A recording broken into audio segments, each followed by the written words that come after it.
We are going to use Teflon available in the market to tie around the thread of the pressure gauge. This is done to avoid water leakage. Calibration is conducted using a pressure comparator and a standard gauge. The gauge under calibration is called DUC, that is device under calibration, while the reference gauge is called the standard gauge. Pressure comparator works like a T connection, where pushing the water allows pressure to get built across both the gauges by following the Pascal's law. Use slide wrench combination to affix the gauge to the opening of the comparator.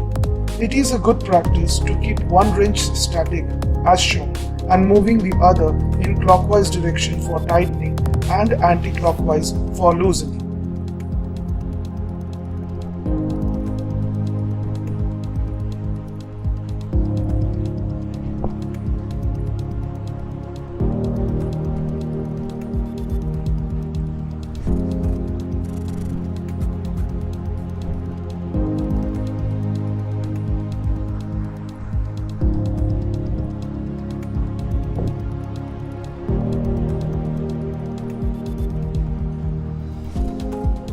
Now the same procedure is going to be followed for the other gauge. It does not matter which arm is assigned for a gauge, as pressure should get built equally across both the openings. However, one can use the standard gauge or the reference gauge in the left arm and the DUC gauge in the right arm for ease in identification.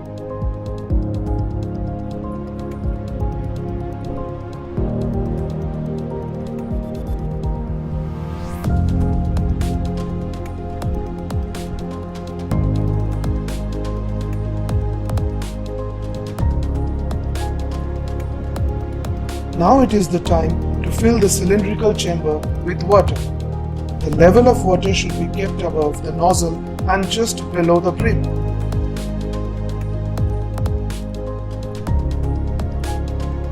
Now move the piston inside or backward by anti-clockwise movement of the handle to suck the water inside the hollow cylinder. Once this is done, move the handle in clockwise direction to push out the air bubbles trapped inside. This method is called priming. It may be done once or twice before the calibration to keep the system free from air bubble and its interference.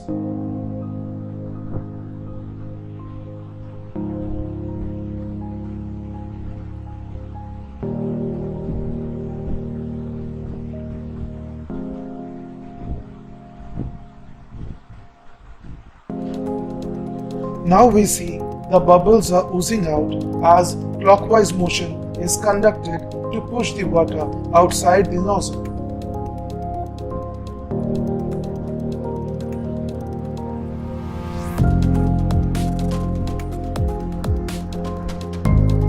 The piston has to be pushed completely inside to avoid any chance of the air bubble remaining trapped inside.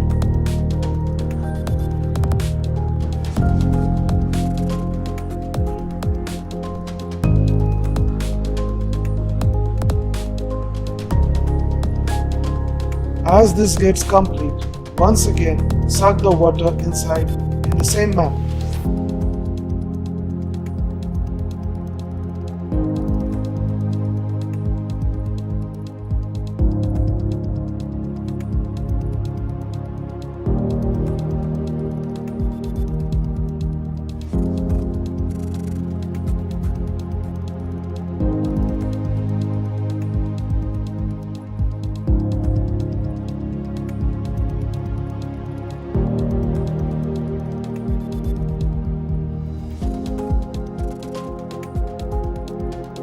Now it is the time to close the nozzle using the needle so that on pushing the water from the cylinder, water is forced into the gauge openings instead of the nozzle.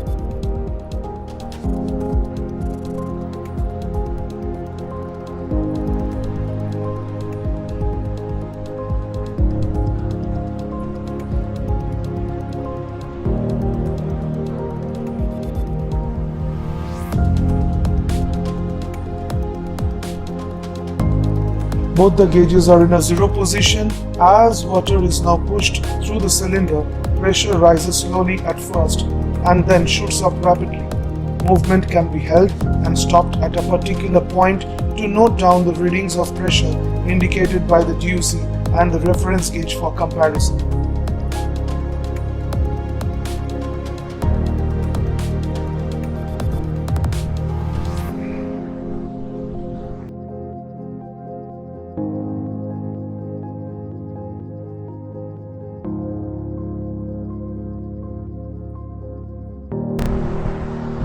Anti-clockwise movement of the handle once again reduces the pressure.